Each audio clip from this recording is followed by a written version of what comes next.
आज बेटा नया चैप्टर देखते हैं, कैलोरीमेट्री।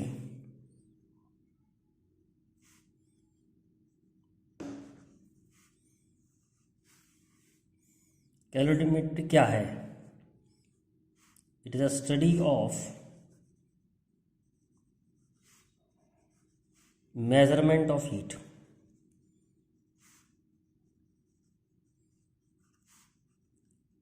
हीट को मेजर करते हैं, तो study of measurement of heat जो है वो कैलोरीमेट्री है। तो हीट किस में मेजर करी जाती है ये पता होना चाहिए। तो हीट जो है किस में मेजर करी है? Unit of measurement of heat, unit of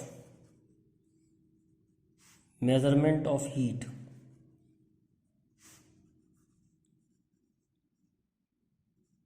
is called calorie।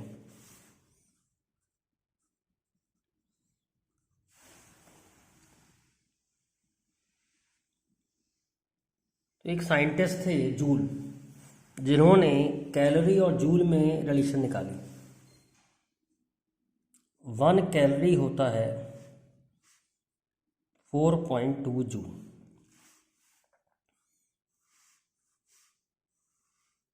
It is a relation between work and heat।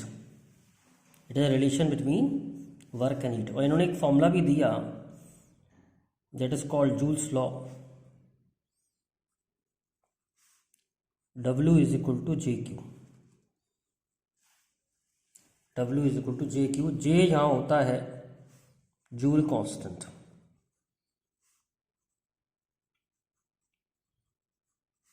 Which is equal to 4.2 joule पर कैलोरी, और एग्जैक्ट लेना है तो 4.18 जूल पर कैलोरी। तो जूल्स लॉ क्या है? इन्होंने वर्क को हीट में कन्वर्ट किया और देखा कि कितनी हीट बनती है, और वर्क इन्होंने वर्क किया और वर्क और हीट के रेशियो को निकाला।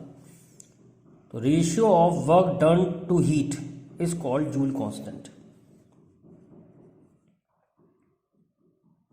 जूल कांस्टेंट क्या है? Ratio of work done to heat is constant called Joule constant।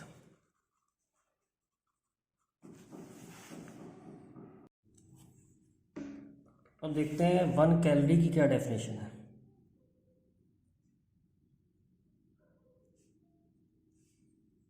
Amount of heat required, amount of heat required to raise temperature of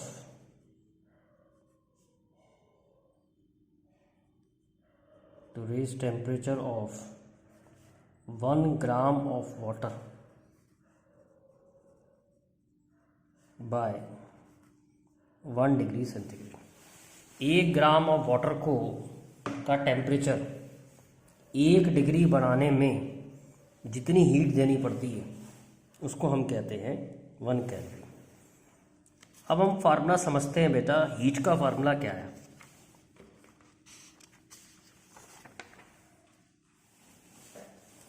जब हम किसी बॉडी को हीट करते हैं,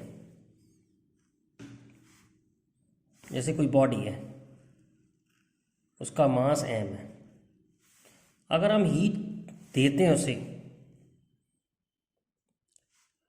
तो हीट जो है मास पे डिपेंड करती है। मतलब ज़्यादा मास के लिए ज़्यादा हीट देनी पड़ती है, और हीट डिपेंड करती है rise in temperature. Delta theta भी ले सकते हैं और डेल्टा टी। जितना टेम्परेचर राइज करता है उस पर डिपेंड करती है, और जितना मास होता है उस पर डिपेंड करती है हीट। तो heat given to a body is proportional to m delta theta।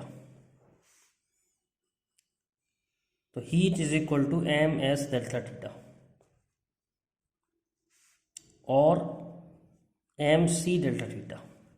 कुछ बुकों में एस लगाते हैं, कुछ बुकों में सी लगाते हैं। What is S? S is actually specific heat capacity. तो अगर आपको किसी बॉडी का कुछ टेम्परेचर बढ़ाना है तो उसके लिए किसी बॉडी का कुछ टेम्परेचर बढ़ाना है तो उसके लिए कितनी हीट देनी पड़ेगी, वो होगा Q is equal to M S delta theta. S यहाँ है स्पेसिफिक हीट कैपेसिटी। अब स्पेसिफिक हीट कैपेसिटी को डिफाइन कर लेते हैं। स्पेसिफिक हीट कैपेसिटी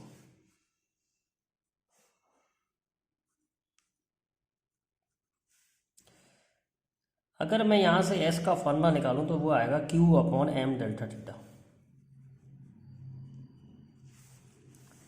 सपोज मैं मास को 1 कर दूं, डेल्टा थीटा को 1 कर दूं, तो स्पेसिफिक हीट किसके बराबर आ रही है? Q के। तो यही डेफिनेशन है इसकी। Amount of heat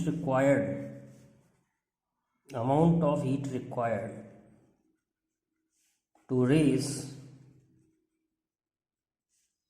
temperature of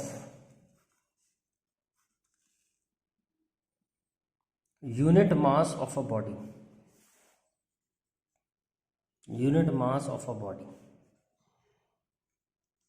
bye 1 degree centigrade.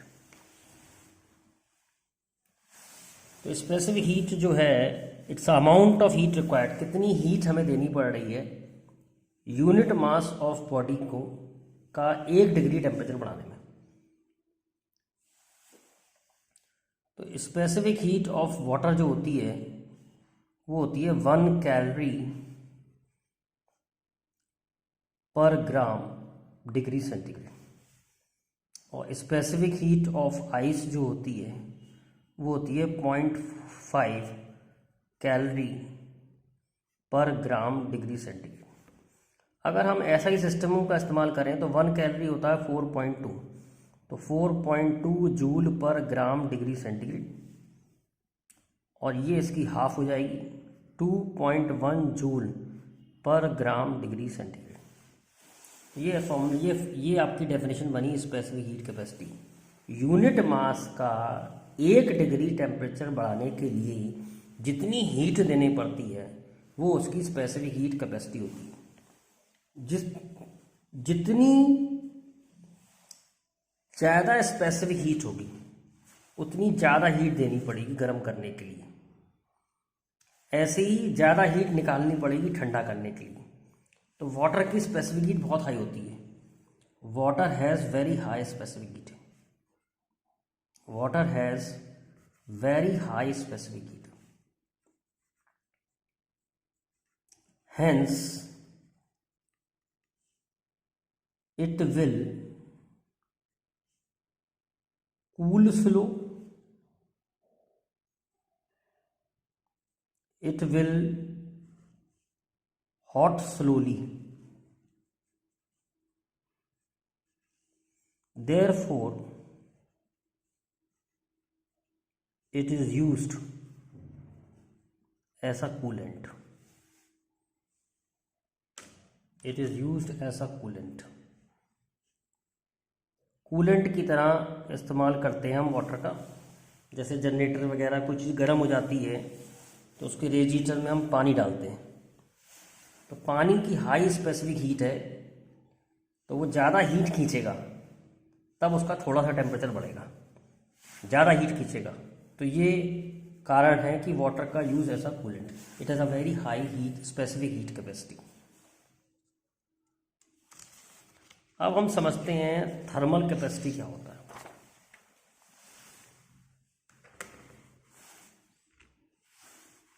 Thermal capacity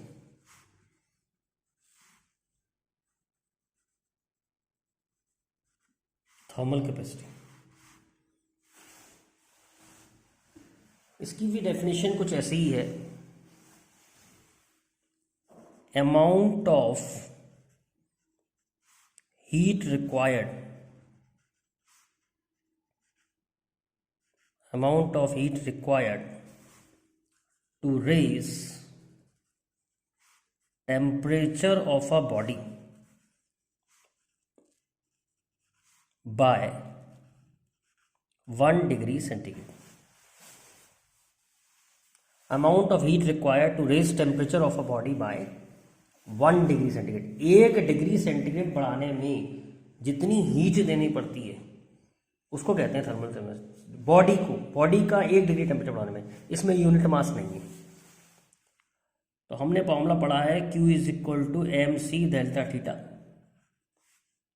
तो एम सी हो जाएगा, हमने पढ़ाया था एम सी डेल्टा थीटा या एम एस डेल्टा थीटा, मैं दोनों ही पढ़ाए हैं. तो एम सी हो जाएगा Q अपॉन डेल्टा थीटा. तो ये mass into specific heat capacity होती है, इसी को बोलते हैं thermal capacity. Mass into specific heat को ही बोलते हैं थर्मल कैपेसिटी. एक क्वेश्चन कर लेते हैं इस पे. Question, the ratio of radii of 2 copper sphere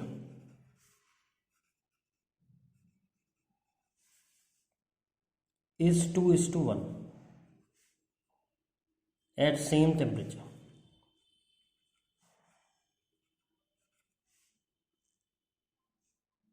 The ratio of their heat capacity. The ratio of their heat capacity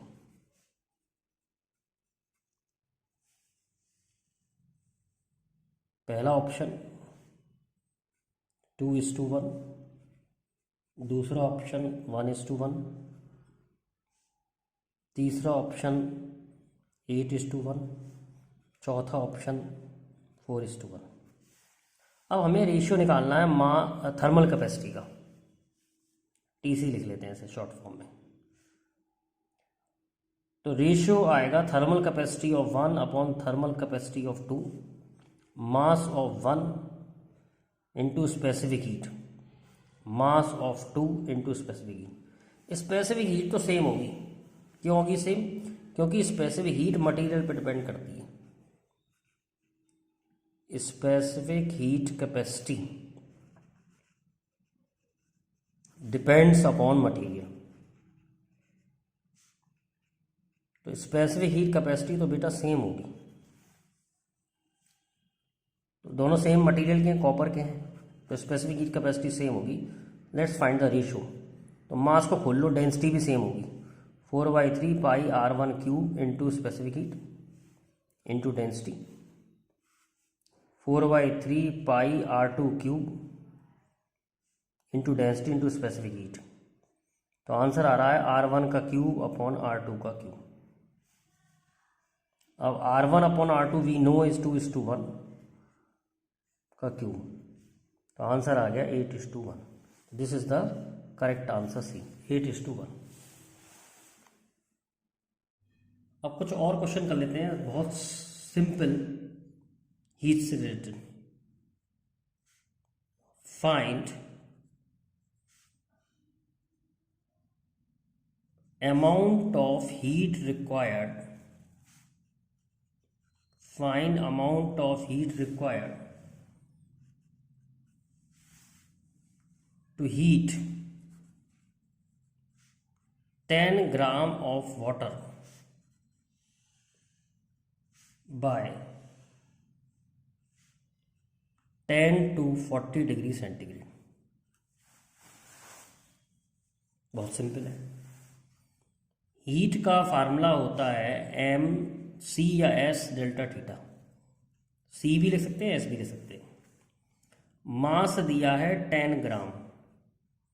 specific heat water की होती है 1 कैलोरी पर ग्राम डिग्री सेंटीग्रेड, और टेम्परेचर बढ़ाना है 30 डिग्री, 40 - 10. तो आंसर आ जाएगा 10 × 30, 300 कैलोरी. और अगर आप इसे जूल में करना चाहते हैं तो इंटू 4.2.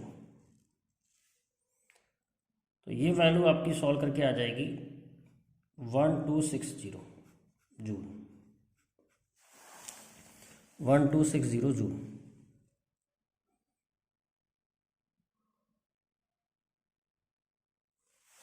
सिमिलरली एक क्वेश्चन और करते हैं। फाइंड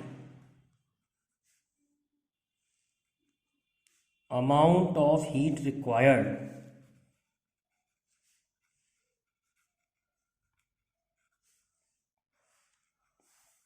टू रेज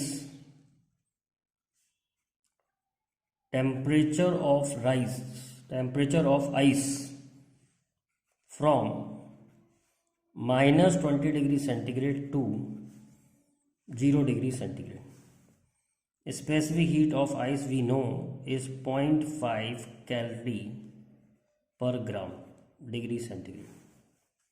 फिर वो again same formula, Q is equal to MS delta theta. M mass है, मास इज मास नहीं दिया हुआ, मास मान लेते हैं, लेट इट बी 10 ग्राम। तो मास 10 है, स्पेसिफिक हीट 0.5 है, टेम्परेचर बढ़ाना है, इनिशियल है -20, फाइनल है 0, तो फाइनल माइनस इनिशियल। सॉल्व करेंगे तो ये वैल्यू आ जाएगी 10 into 0.5 into 20। We know 0.5 into 20 is 10, 10 10 100 calorie में आंसर आ रहा है। जूल में भी कन्वर्ट कर सकते हैं 4.2 से मिला के। एक और क्वेश्चन देखते हैं हीट से रिलेटेड। अब इसके अंदर थोड़ी सी इलेक्ट्रिसिटी भी डाल देते हैं।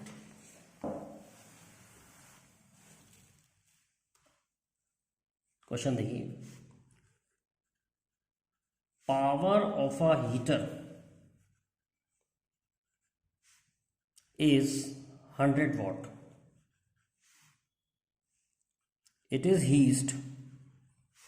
used to heat 50 gram of water from 20 degree centigrade to 30 degree centigrade. Specific heat of water दे रखी है 4.2 joule per gram degree centigrade. Find time taken, कितना टाइम लगेगा।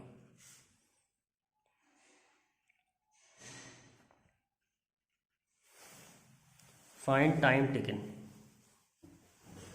अब देखिए, हीटर की पावर दे रखी है। We know that power is equal to work upon time. We know that power is equal to work upon time. तो work is equal to power into time. अब work can be taken as heat energy या heat लेंगे लेकिन in joule. अगर आपने calorie में ले लिए तो गलत हो जाएगा आंसर। या तो आप ये वाला फॉर्मूला यूज करें, W is equal to JQ, तब हीट कैलोरी में लें और वर्क जूल में लें, तो जूल कांस्टेंट आ जाएगा, तो अपने आप सही हो जाएगा। और नहीं तो हीट को जूल में ही लिखिए आप, मतलब स्पेसिफिक हीट कैपेसिटी को जूल में लिखेंगे तो आंसर में गड़बड़ नहीं होती, वरना गड़बड़ हो जाती है। पावर कितनी है 100 वाट, टाइम T निकालना है। हीट का फार्मूला है MS डेल्टा थीटा, और यहाँ स्पेसिफिक हीट वाटर की ली जाएगी, वो भी जूल में। अगर कैलोरी में लोगे तो ये वाला फॉर्मूला लगाना है, जूल कांस्टेंट से मल्टीप्लाई करना पड़ेगा। तो 100 इंटू T, मास दिया है 50 ग्राम, स्पेसिफिक हीट है 4.2 और टेम्परेचर राइज है 10 डिग्री। तो टाइम की वैल्यू आ जाएगी 50 इंटू 4.2 इंटू 10 डिवाइड बाई 100। तो 50 डिवाइड बाई 2.1 इंटू 10 21 सेकेंड्स। तो इस तरीके से हम न्यूमेरिकल कर सकते हैं हीट की।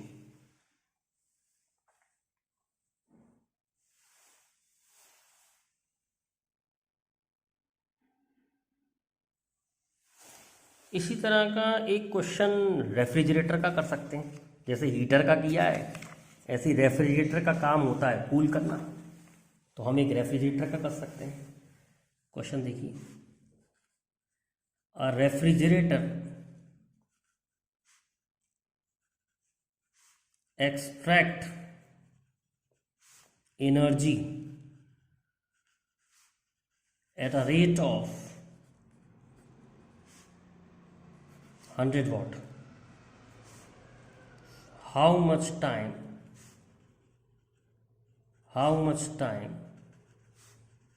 it will take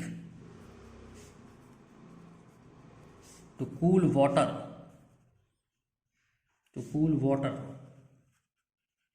from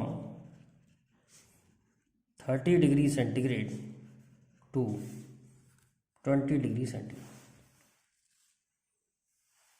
अब रेफ्रिजरेटर हीट निकाल रहा है या एनर्जी निकाल रहा है, जिस रेट से एनर्जी निकाल रहा है वो 100 वाट है, यानी ये पावर है।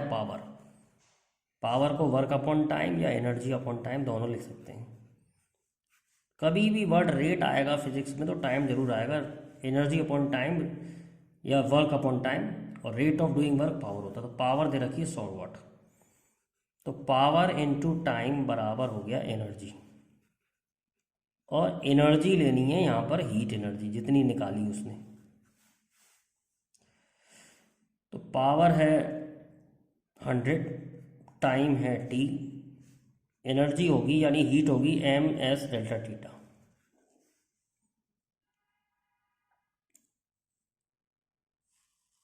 तो इसमें भी मास नहीं दिया मैंने, तो mass let it be 10 gram, 10 gram मान लेते हैं। तो 100 into T is equal to 10 into 4.2 into delta theta. कितना टेम्परेचर कम हुआ? 30 माइनस 20 निकाल रहा है ना। वैसे तो फाइनल माइनस इनिशियल करते हैं, पर इधर भी माइनस लगाना पड़ेगा, इधर भी माइनस लगाना पड़ेगा, माइनस कैंसिल हो जाएगा। तो हमने ऐसे लिख दिया है 100 इंटू टी इज दिस, तो टाइम की वैल्यू आ जाएगी 4.2 सेकेंड्स। सॉल्व करेंगे इसको। तो इस तरह के बड़े सिंपल क्वेश्चन हैं। आगे मिलेंगे आपको टफ क्वेश्चन। ये आपको हीट का फार्मूला यूज़ करना सिखाया है मैंने। अब हम समझते हैं principal of calorimetry. Principal of calorimetry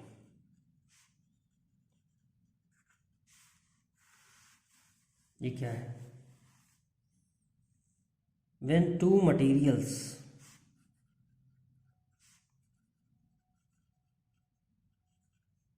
at different temperature, when two materials at different temperature are mixed, then heat given by hot system, heat given by hotter system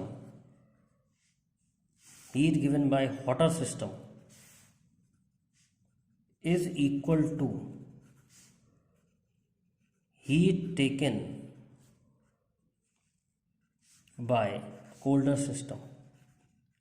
यानी हम ये मान रहे हैं कि there is no loss of energy, therefore it is based upon conservation of energy, principle of calorimetry। एक simple सा question ले लेते हैं। 10 gram of water at 20 degree centigrade is mixed with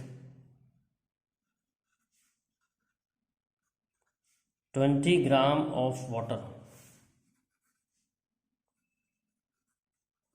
at 40 degree centigrade। Calculate final temperature of mixture। तो एक hot system है, एक cold system है। कोल्ड वाले का टेम्परेचर 20 है, हॉट वाले का टेम्परेचर 40 है। अब इन्हें मिक्स किया, दो पानी मिलाए हैं हमने। जब हम दो पानी मिलाएंगे तो नेचुरल सी बात है, जो गर्म वाला है वो ठंडा होगा और ठंडा वाला है जो गर्म होगा। फाइनल टेम्परेचर मान लिया थीटा। तो कोल्ड वाला हीट लेगा, हीट टेकन क्या होगी, हीट टेकन 10 इंटू सी, 10 इसका मास है, 10 इसका मास है और इसका टेम्परेचर हो गया थीटा फाइनली। तो कितनी हीट ली इसने, M C delta theta. Delta theta change in temperature है, फाइनल टेम्परेचर थीटा हो गया फाइनल माइनस इनिशियल।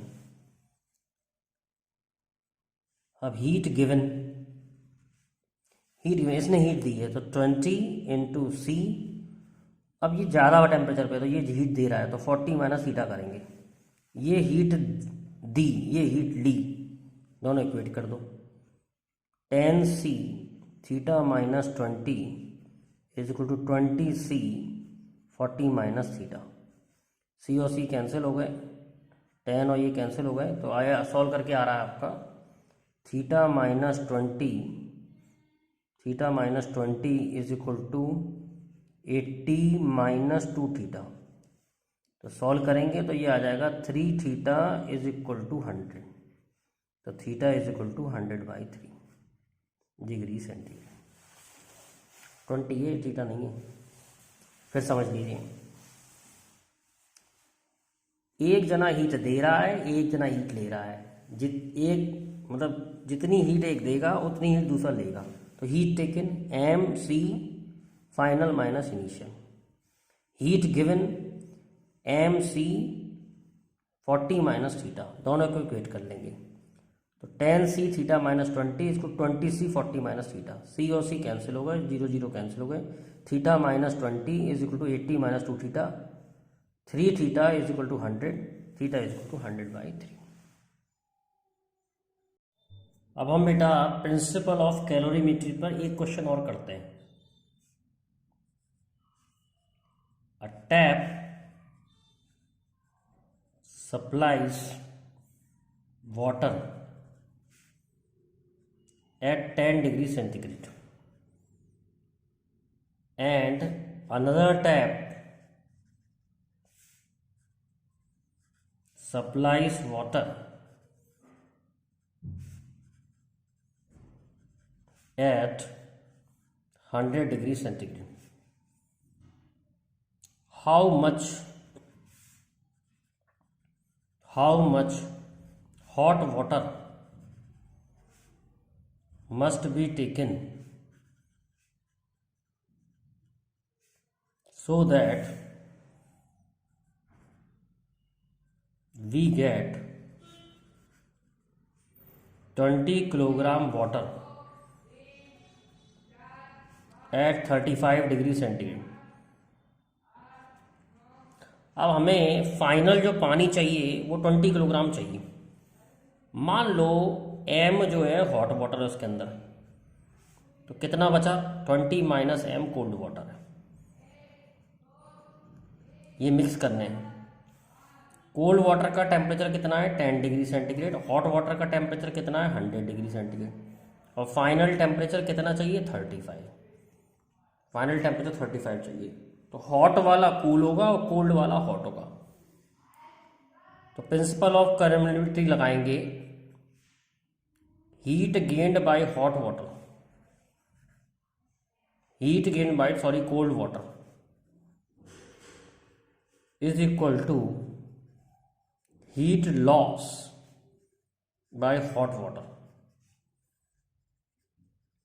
अब देखिए heat gain by cold water कितना है, कोल्ड वाटर है 20 minus M, specific heat water की सी, और कितना टेम्परेचर बढ़ गया, 35 हो गया। कहाँ से, 10 से। तो चेंज इन टेम्परेचर होगा 35 minus 10।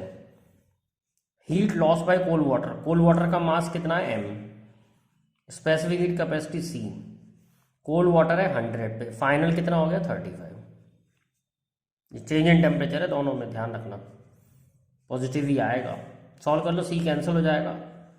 20 minus M is equal to 25 is equal to M into 65। 35 माइनस कर दिया, 65 कैंसिल हो जाएगा। 5 5 और 25, 5 1 5, 5 3 15, तो 100 minus 5m is equal to 13m, तो m is equal to 100/18। Solve कर लेंगे, इससे आंसर आ जाएगा आपका। फाइनल आंसर जो है सॉल्व करके आएगा आपका 5.56 किलोग्राम। आगे सर इजी क्वेश्चन है, मतलब एक टैप वाटर 10 डिग्री पे था, एक टैप वाटर 10 डिग्री पे था और हॉट वाटर 100 डिग्री पे था। हॉट वाटर निकालना कितना मिला है, तो उसे m मान लिया, टोटल चाहिए 20, तो कितना बचा 20 माइनस m। हॉट वाटर का टेम्परेचर गिरेगा, 35 चाहिए फाइनल। हॉट वाटर का टेम्परेचर गिरेगा, कोल्ड वाटर का टेम्परेचर कम हो जाएगा, सॉरी कोल्ड वाटर का टेम्परेचर बढ़ जाएगा, तो कोल्ड वाटर हीट लेगा, तो heat gain by cold water 20 minus m mass, specific capacity C और टेम्परेचर बढ़ गया 25। Heat loss by hot water का मास m, स्पेसिफिक कैपेसिटी C और कितना टेम्परेचर इसका गिरा 100 माइनस 35। सॉल्व कर लिया, इक्वेशन बन गई। सिंपल क्वेश्चन है। अब एक नया कंसेप्ट देखते हैं, heating of a solid. Heating of a solid example, इसमें मैं आइस ले रहा हूं at minus 20 degree centigrade, 20 degree centigrade minus 20 degree centigrade की आइस ले रहे हैं और देख रहे हैं कि कैसा इसका सिस्टम रहता है जब हम इसे हीट करेंगे। एक ग्राफ समझा रहे हैं, बड़ा इंपॉर्टेंट ग्राफ है। ये है temperature, temperature versus T heat का ग्राफ है। जब माइनस 20 डिग्री सेंटीग्रेड की आइस होगी, इसको हीट करेंगे तो इसका टेम्परेचर बढ़ेगा।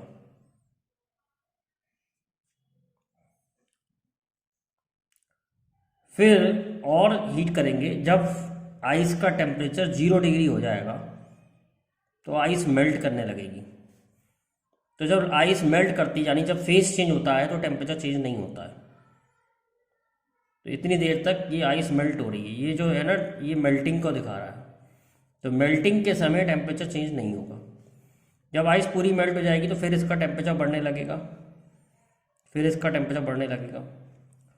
और एक ऐसी स्टेट आएगी, पहले आइस मेल्ट हुई, वाटर बन गया, फिर वाटर को हीट कर रहे हैं तो फिर टेम्परेचर बढ़ रहा है। फिर एक ऐसी स्टेट आएगी, फिर टेम्परेचर बढ़ना बंद हो जाएगा, ये टेम्परेचर बढ़ना बंद हो जाएगा। ये जो हो रहा है, ये हो रहा है वेपराइजेशन, वेपराइजेशन हो रहा है। फिर जब आइस वेपर में जब वाटर वेपर में कन्वर्ट हो जाएगा, फिर वेपर का टेम्परेचर बढ़ने लगेगा, यानी स्टीम का टेम्परेचर बढ़ने लगेगा। तो ये जो दिखा रहा है, ये दिखा रहा है बॉइलिंग, और ये जो है, ये है फ्यूजन ऑफ आइस। अब सवाल ये है कि जब हम इसे हीट कर रहे हैं और टेम्परेचर दे रहे हैं, तो during state change temperature does not rise, temperature rise नहीं करता है मेल्टिंग के समय और बॉइलिंग के समय। ये हीट जा कहाँ रही है, ये हीट मेल्टिंग करने में जा रही है और बॉइलिंग करने में जा रही है, टेम्परेचर नहीं बढ़ेगा। तो एक्चुअली में जब टेम्परेचर बढ़ता है तो काइनेटिक एनर्जी बदलती है। तो एक्चुअली में यहाँ पर काइनेटिक एनर्जी चेंज हो रही है, और यहाँ पर हम दूर करने में ले जा रहे हैं, मतलब दूर करने में जा रही है हीट। सॉलिड के मॉलिक्यूल पास पास होंगे, सॉलिड के मॉलिक्यूल पास पास होंगे, लिक्विड के मॉलिक्यूल जो हैं दूर दूर होंगे, और गैस के मॉलिक्यूल बहुत दूर होंगे। तो ये मॉलिक्यूलर डिस्टेंस बढ़ाने में खर्च हो रही है। इस हीट को हम कहते हैं लेटेंट हीट। कौन सी हीट? लेटेंट। लेटेंट का मतलब होता है छुपी हुई।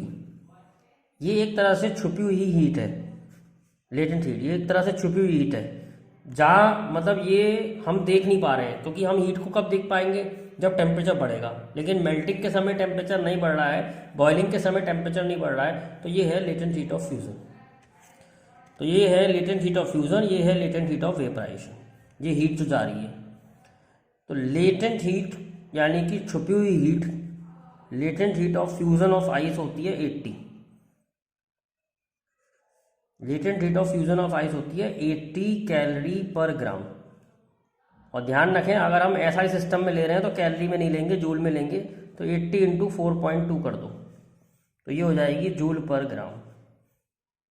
इसमें सेंटीग्रेड नहीं आएगा, बताएंगे। लेटेंट हीट का फॉर्मूला होता है ml। जब स्टेट चेंज होती है तो लेटेंट हीट का फॉर्मूला ml है। एल का जो डायमेंशन वो यूनिट होगा वो होगा Q/m, और ये हो जाएगा कैलोरी पर ग्राम।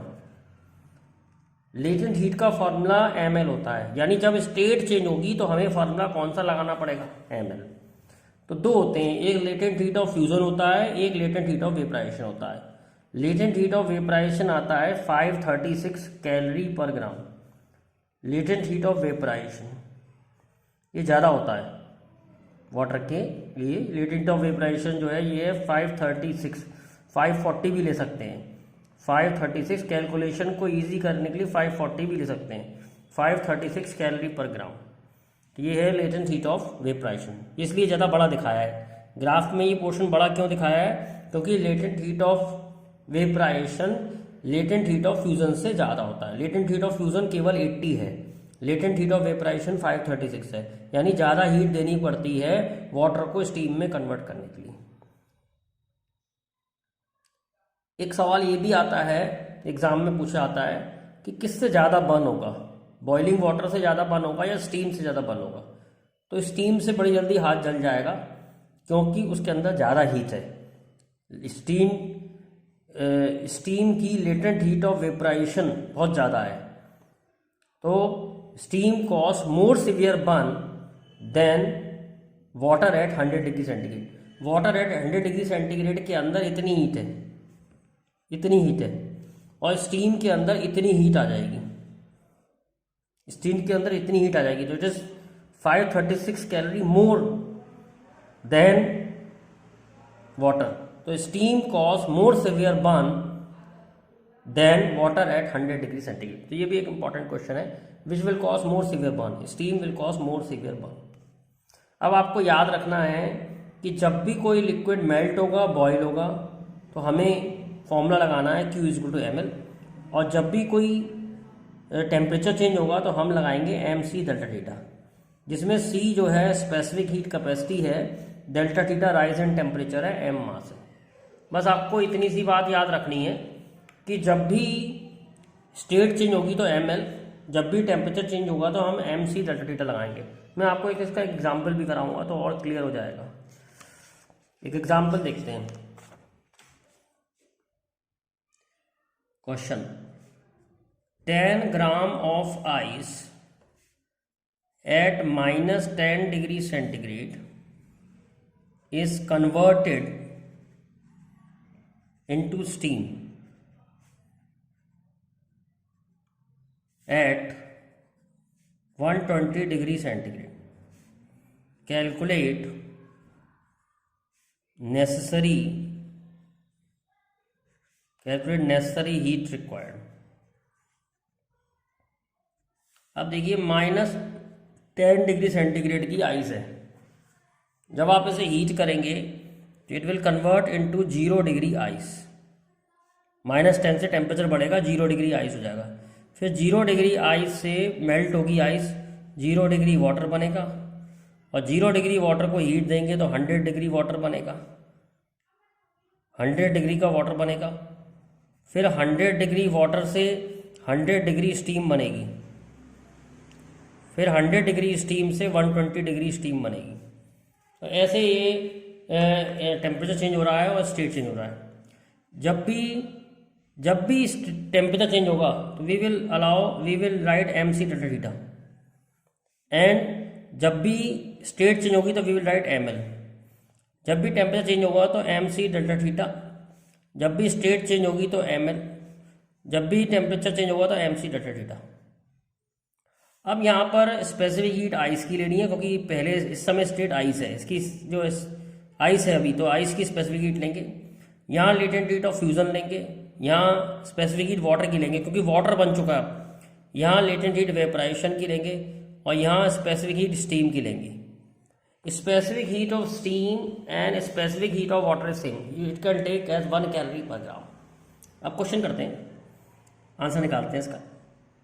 मास कितना है 10 ग्राम, स्पेसिफिक हीट आइस की कितनी है 0.5, टेम्परेचर कितना चेंज हुआ -10 से 0, 10 डिग्री टेम्परेचर चेंज हो गया।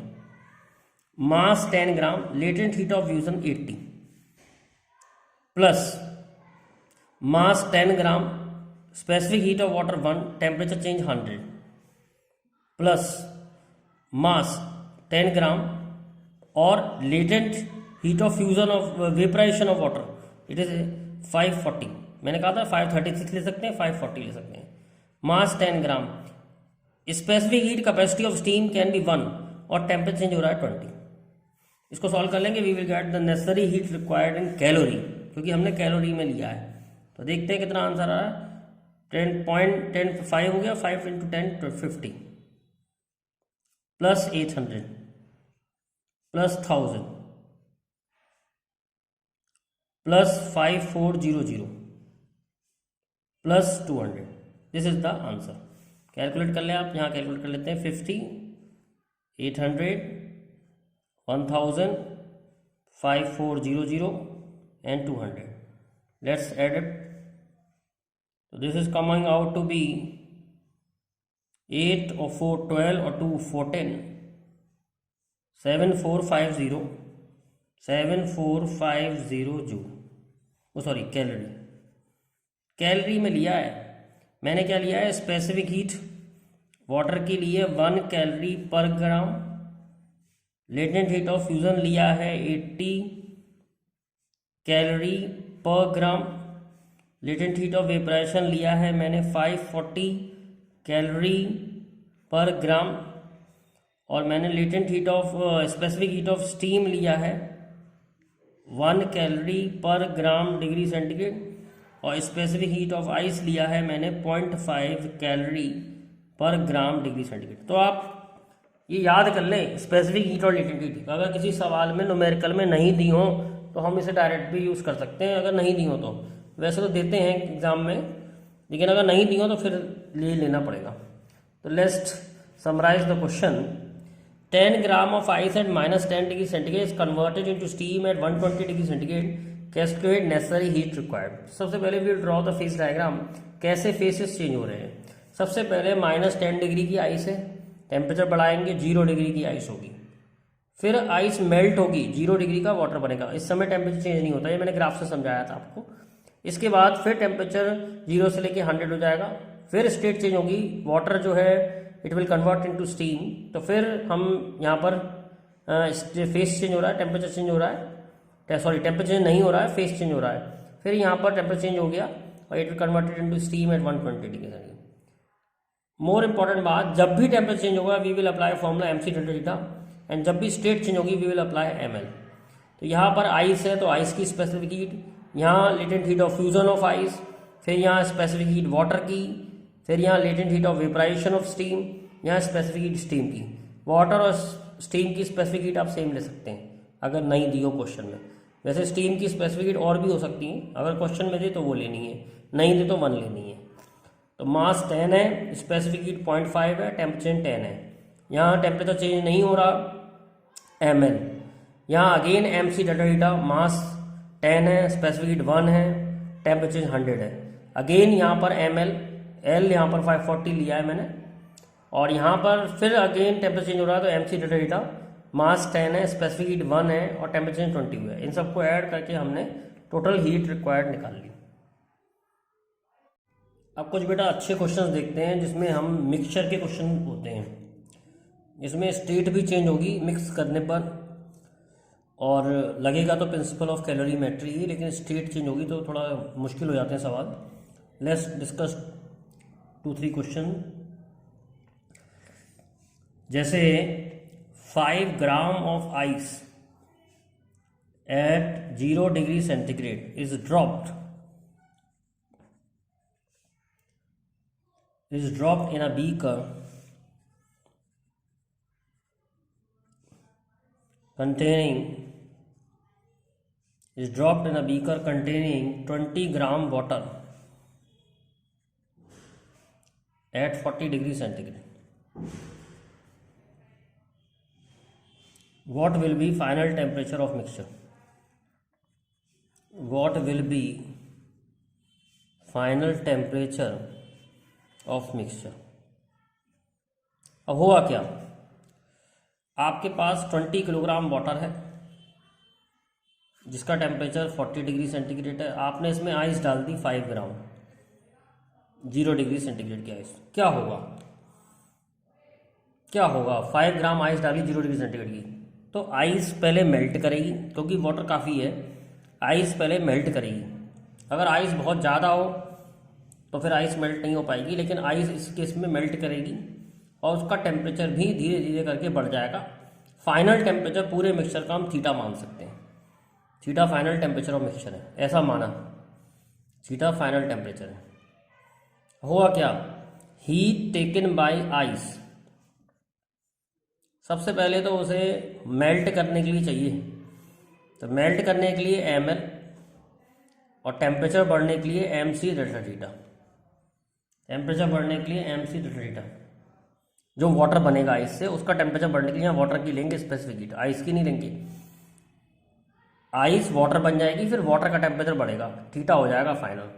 कितनी चाहिए, हमारी आइस है 5 ग्राम, 80 उसे हीट चाहिए मेल्ट होने के लिए, और आइस का मास है 5 ग्राम और वाटर की स्पेसिफिक हीट है 1, और कितना टेम्परेचर बढ़ गया, थीटा हो गया, और पहले 0 था, तो ये हीट उसे चाहिए थीटा टेम्परेचर तक आने के लिए। और heat given by water, water कितनी हीट देगा टेम्परेचर थीटा टेम्परेचर पहुंचने के लिए, वो भी mc डेल्टा थीटा होगा। तो वाटर का जो मास है वो 20 ग्राम है, स्पेसिफिक हीट वाटर की 1 है, और उसका फाइनल टेम्परेचर कम होगा, तो फाइनल टेम्परेचर थीटा है। फाइनल टेम्परेचर कितना है, थीटा, तो कितनी हीट देगा, देगा मतलब पहले 20 है बाद में थीटा है, तो कितना टेम्परेचर हो जाएगा उसका 20 माइनस थीटा। तो heat given by water is equal to heat taken by ice. Equate कर देंगे प्रिंसिपल ऑफ कैलोरीमेट्री से, 400 plus 5 theta is equal to 20 into 20 minus theta, 20 minus theta. इसको सॉल्व कर लेंगे, आंसर आ जाएगा। सॉल्व कर लेते हैं। 4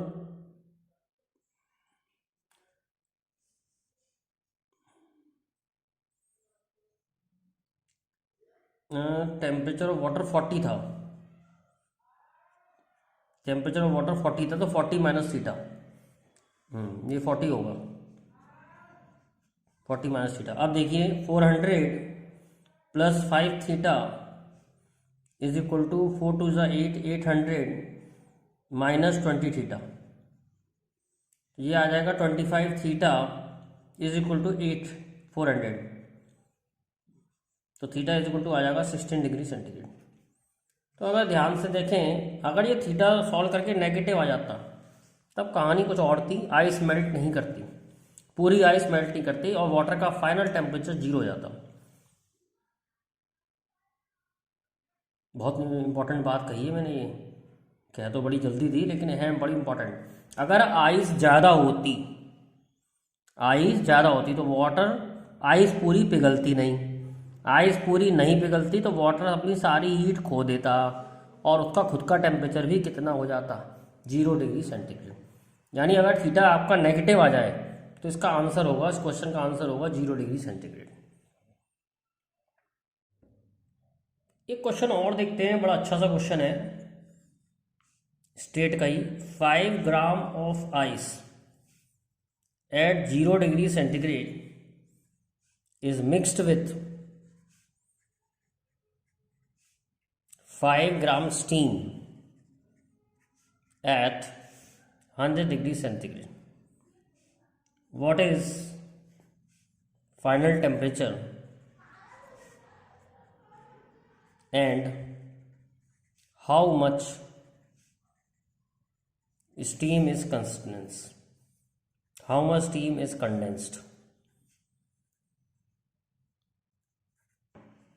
देखिए हो क्या रहा है, स्टीम पास करी 100 डिग्री की, आइस मेल्ट होना चालू होगी, मेल्ट होके वाटर बनेगी। देखते हैं, आइस को मेल्ट होने के लिए और वाटर बनने के लिए 100 डिग्री तक पहुंचने के लिए, क्योंकि 100 डिग्री तक टेम्परेचर पहुंच जाएगा तो फिर हीट एक्सचेंज होना बंद हो जाएगी। जब टेम्परेचर सेम हो जाता है तो हीट एक्सचेंज होना बन जाती है। हम वैसे ही निकाल रहे हैं कि आइस जो है पूरी मेल्ट भी हो जाए और उसका टेम्परेचर 100 भी पहुंच जाए, उसके लिए कितनी हीट चाहिए?